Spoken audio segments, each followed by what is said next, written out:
Vuelta a clases en Óptica Estela Ginchuk, la promoción que más conviene a tus ojos y a los de toda tu familia, porque durante todo el mes de marzo hay descuentos especiales en lentes de sol de receta de contacto para niños, adolescentes y adultos. Podés pasar por cualquiera de sus 5 locales en Montevideo y 2 en Punta del Este abiertos todo el año. Vuelta a clases entonces en Óptica Estela Ginchuk, una nota que hará ver mejor a toda la familia.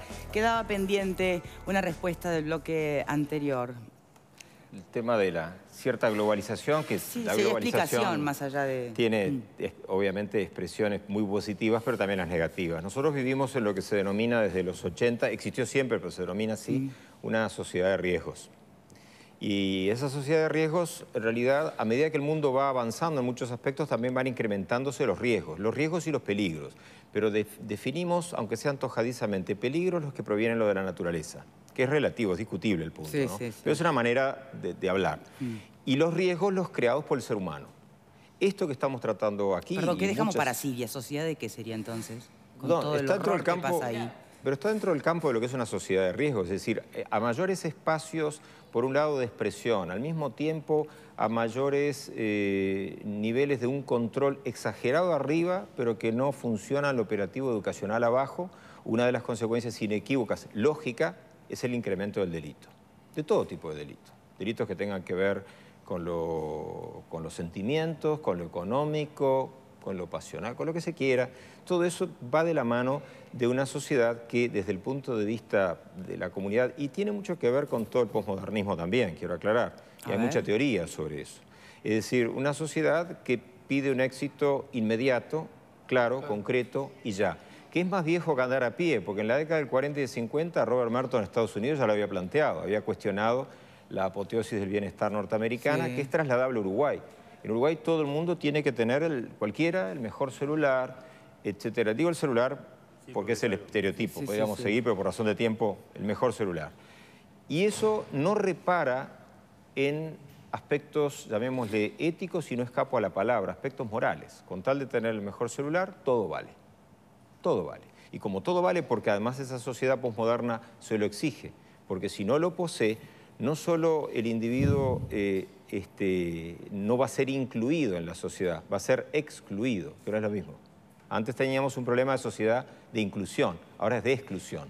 Antes nos costaba ingresar a alguien a la sociedad, ahora lo expulsamos rápidamente. Es de igual a peor. Eso es una lógica consecuencia del posmodernismo.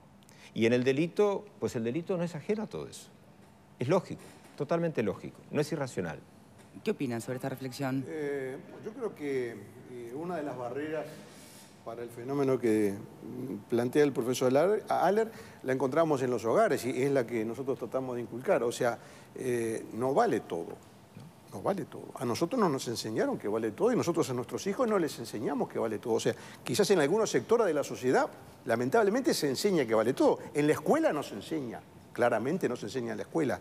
Y yo creo que en las familias que tienen valores más o menos aceptados, no se enseña que vale todo. Se enseña el valor del trabajo, del esfuerzo, del tesón para salir adelante. La honestidad. Y la honestidad. Entonces, me parece que también el estereotipo, bueno, vivimos en una sociedad que vale todo y yo por tener el celular, ¿qué? ¿Mato a una persona? ¿No se generaliza demasiado con ese planteo? Estoy de acuerdo. Lo que pasa es lo siguiente, yo he hecho una generalización, por una cuestión de contexto, un programa, un tiempo determinado. Esto hay que bajarlo a cada hipótesis. Uno dice, ¿y esto qué relación guarda con que esta persona formada en el uso de armas mata a esta mujer? Quizás este no sea el mejor ejemplo para trasladar, pero está vinculado. Está vinculado. Es más claro en el caso de un ladrón callejero. Bueno, me pasa que ahí volvemos al nudo, y es la violencia de género, la doméstica debiera tener una mirada en paralelo. No es, me parece, absorbible a la mirada desde la violencia en general, porque tiene justamente, si no es invisibilizar algunos temas, ¿no? Pero, y volviendo para terminar con el caso concreto de Salto, me quedé pensando en realidad, puesto que la denuncia había sido ayer, puesto que la justicia entendió que había sido una denuncia de verdadero peligro y riesgo, tanto que deciden ponerle 2 custodias a la mujer, ¿no habría sido más sensato, por lo menos hasta que no apareciera y no pudieran apresar al acusado, sacarla de su hogar y trasladarla a un refugio? Es una de las hipótesis, incluso para eso se puede contar hasta con el NIDES. y hay otras instituciones, pero ¿Por qué no podía ser. ¿Por qué no se habrá reaccionado así? Podía ser, perfecto podía ser. Y para nosotros ahora es mucho más fácil decir había que haberlo hecho. Sí, claro, lógico. Pero bueno. les hablo con total franqueza y honestidad.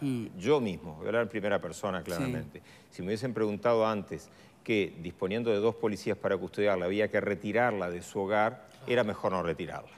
La verdad, es decir, yo me hubiese equivocado. Claro. Más claro no lo puedo decir. Ah, ¿sí? ¿Usted hubiera optado por los 2 policías que por sacarla de la casa? Lo que sí, en realidad, creo que a los 2 policías les hubiese dado algunas instrucciones más.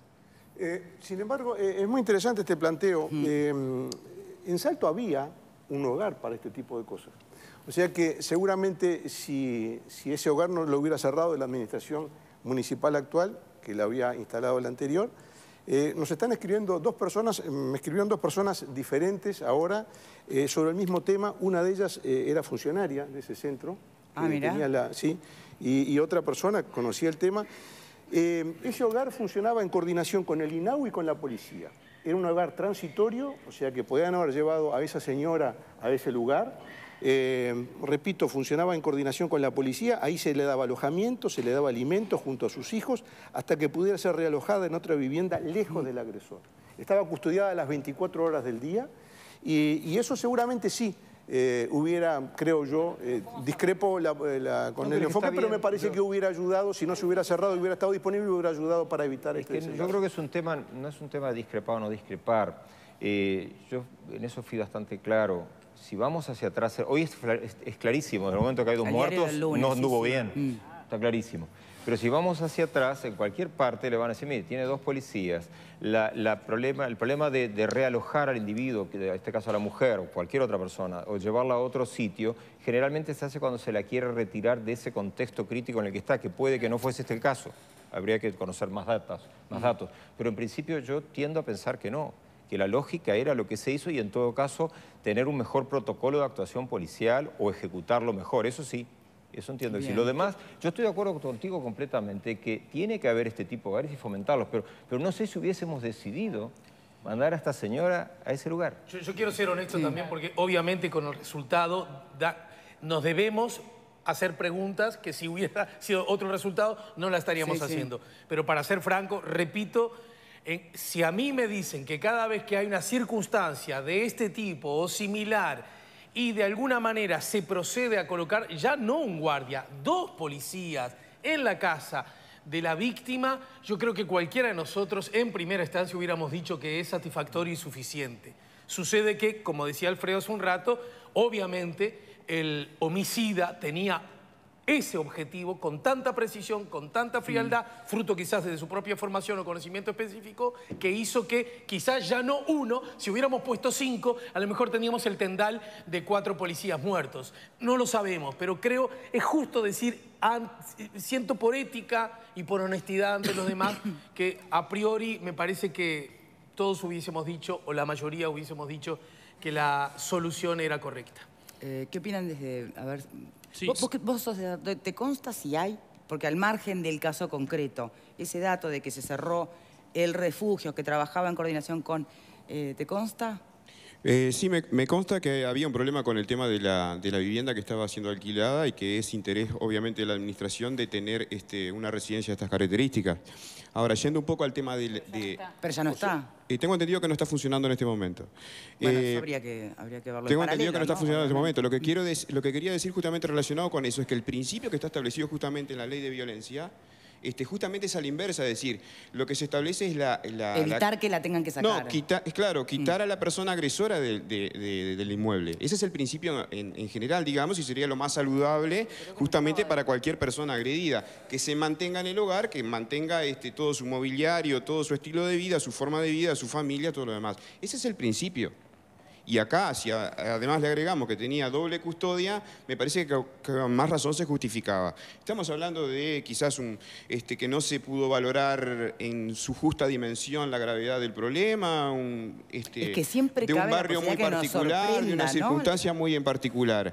De todas maneras, me lleva también a reflexionar sobre el otro que planteábamos el otro día, o que yo intentaba plantear, es decir, de que justamente el combate a todo este tipo de acciones, que en definitiva termina siendo, como como ir encerrando, ¿no?, a ese delito, que hay que tomarlo en el sentido de normal, como decía el profesor, normal para una sociedad que exista el delito. El tema de que se lo vaya combatiendo y se lo vaya encerrando también va a llevar a que empiecen a aparecer este tipo de conductas en la medida en que hay como un acorralamiento, digamos, del delito a situaciones más específicas y más concretas. Entonces también hay que pensarlo, me parece, desde ese lado. Lo otro que tú preguntabas, y que a mí me consta, es que obviamente la criminología y sobre todo los estudiosos de la criminología en el Uruguay y del derecho penal en el Uruguay me parece que están a la altura como para tener bastante estudiado técnicamente la realidad social en la cual nos movemos y todos los condimentos que tienen o que rodean al delito, digamos, para desde allí en realidad empezar a combatir las verdaderas causas generadoras del delito. Saben que sigo con Tribuna, pero tengo que hacer la pausa en el medio. Ya venimos, ¿eh?